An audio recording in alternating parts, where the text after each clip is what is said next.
Welcome everybody. I'm going to walk you through the post-lab portion of the hydrochloric acid sodium hydroxide titration lab.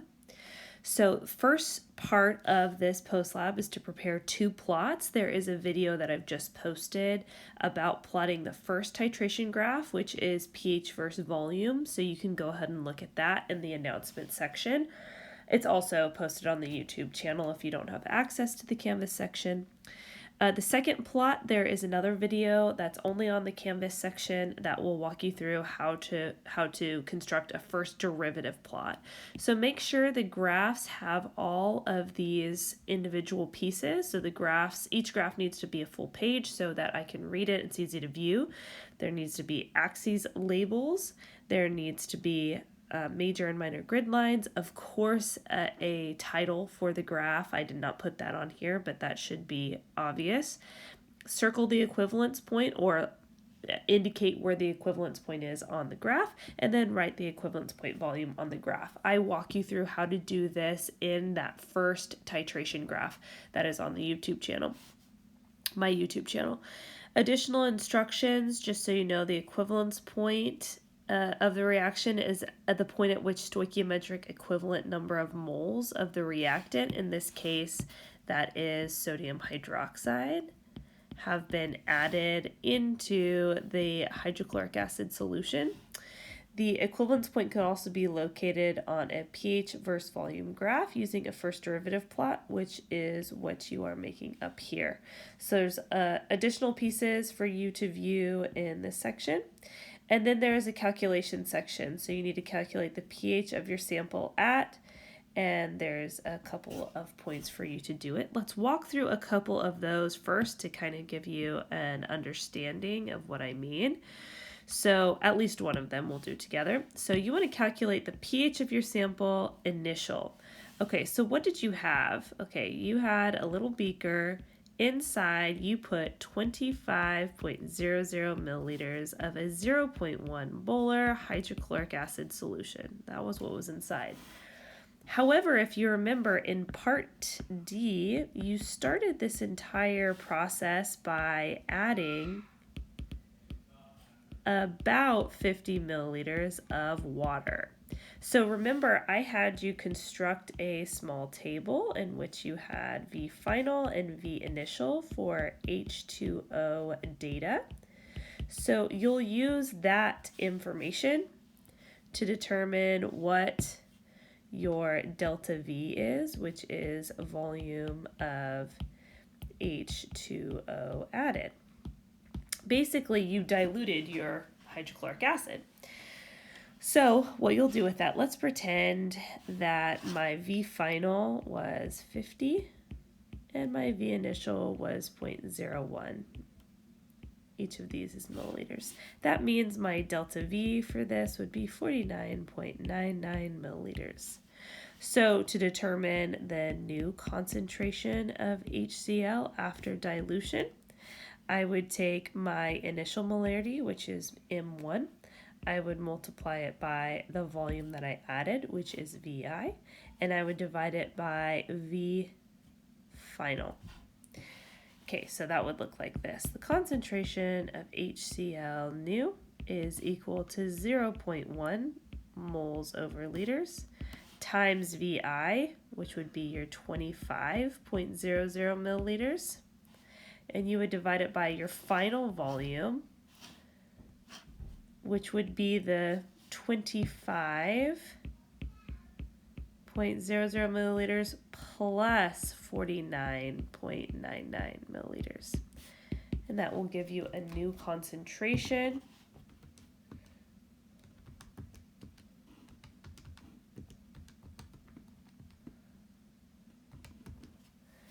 of 0.033338 molar. I think actually only one sig fig, but we won't round yet because the point is to calculate pH. This is a strong acid, which means that you can use the following equation. pH equals negative log of H3O plus.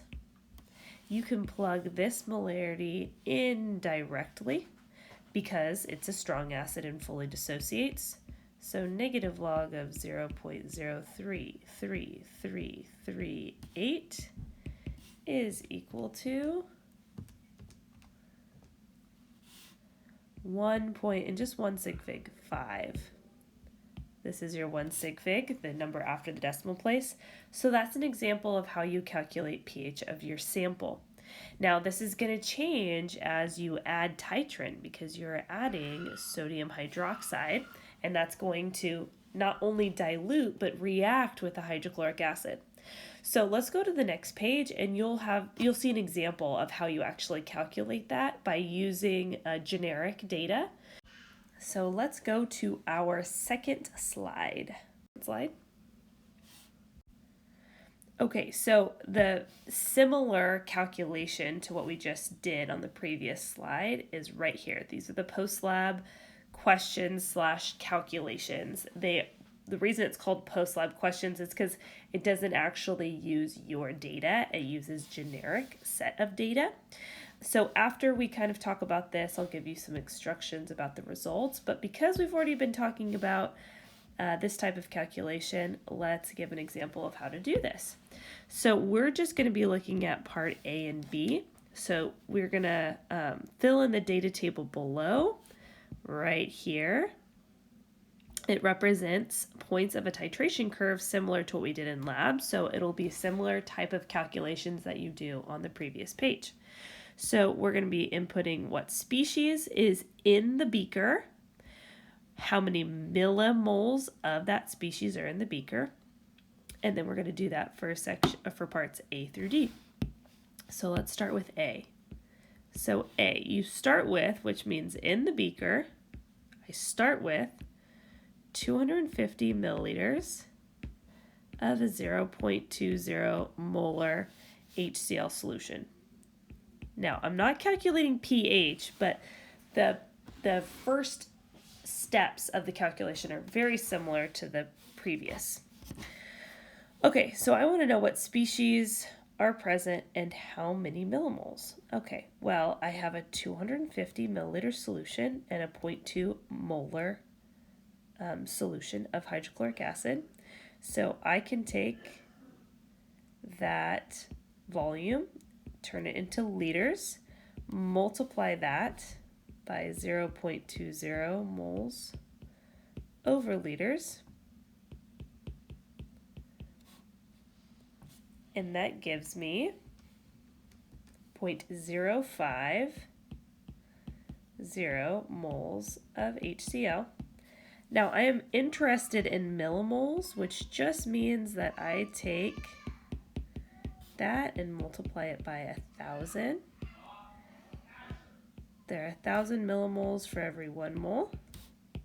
So that means I have 50, I think there's 2 sig figs, yeah, 50 millimoles of HCl. Now this is kind of the tricky part. What does HCl do in the solution? HCl dissociates, right? Into H plus and Cl minus. So these are your 2 species. So in that chart right here, I'm going to put the species is H plus, Cl minus, and I have 50 millimoles of each. Okay, let's move on to B. So I add 30 milliliters of a 0.5 molar sodium hydroxide solution. It says what major species are present and how many millimoles are there. So this is the reaction that's happening. HCl plus sodium hydroxide.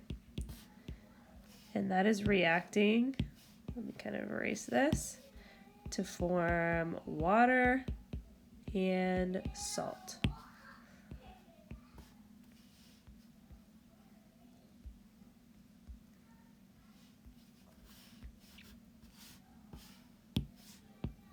Excuse my erasures.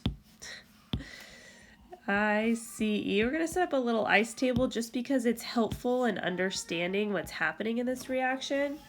So because I started with, if you look at the very top, I started with 250 milliliters of a 0.2 molar solution. That's what I had over here. I had a total of 50 millimoles, right? 50 millimoles. We can just write that directly in here for now, of HCl. Now, how much sodium hydroxide did I add? I added 30 milliliters of a 0.5 molar solution. Okay, so let's do that down here. We have 0.030 liters times 0.50 moles of sodium hydroxide per liter.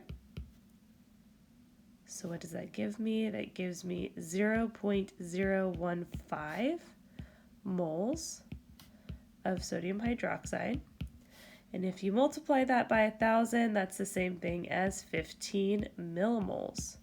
So I'm going to take that number and I'm going to put it into my initial, because that's how much I'm going to add into the hydrochloric acid to react and form the products. So I have that there. I don't have any products at the very beginning before the reaction has occurred. So let's fill in our ice table. Because this is a strong acid and strong base, the reaction will go to completion. So that means the sodium hydroxide is my limiting reactant. So I'm going to subtract 15 millimoles from the reactants, add it to the products. So that means at the end, we'll say E is end, I have 35 millimoles of HCl, I have 0 millimoles of hydroxide, and I have 15 millimoles of NaCl, of sodium chloride. So let's look at these in terms of ions. I have an H plus ion, I have a Cl minus, some more Cl minus, and sodium. So let's fill in the table that is left over, right? I'm just looking at the species that I have left over. I don't have any sodium hydroxide, so I don't include that in the table. So B, I have H plus. I also have Cl minus, and I have some sodium in A plus. So how much H plus do I have? I have 35, so I'll put 35 in here. Now, how much chloride do I have? Well, I have 35 over here and 15 over here, so that means I have a total of 50. And what about sodium? So the only place I have sodium is over here on the right-hand side, and I have 15 millimoles. So I'll put 15 right here. Okay, so that's where it gets a little bit tricky, is just to make sure that you're putting the overall millimoles of each species in the chart. Okay, last but not least, let's look at the results section. So you do want to write down the titration equivalence point volume. This is going to be based on your graph. Based on graphs. You really should have approximately the same volume of equivalence point for each graph. Indicator used, that should be pretty simple. pH interval during which indicator changed colors. So let's say your indicator went from pink to green. You're going to give me the pH that it did that. Maybe it's pH 6 to 8. Okay, just give me a range between the low and the high end of pH when the colors changed. And then the colors that changed, let's say it went from pink to green, or let's say you had more colors, you'll indicate all the color changes in that section. Number 5, kind of indicator, so whether it's early, good, or late. A good indicator changes color right around the equivalence point. Remember, the equivalence point is 7.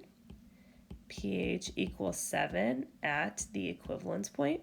So you really want the indicator to change around that pH. Then all of this right here is going to be based on the calculations from the previous page. So the observed pH, so what did you actually get from your pH meter? So right here, this is all pH meter. And this you can get from your graph. Okay. This, though, is from your calculations on the previous page. You can write directly in this graph or this table if you want, or you can make your own when you submit it. If you have any questions, please let me know. That is it for us today.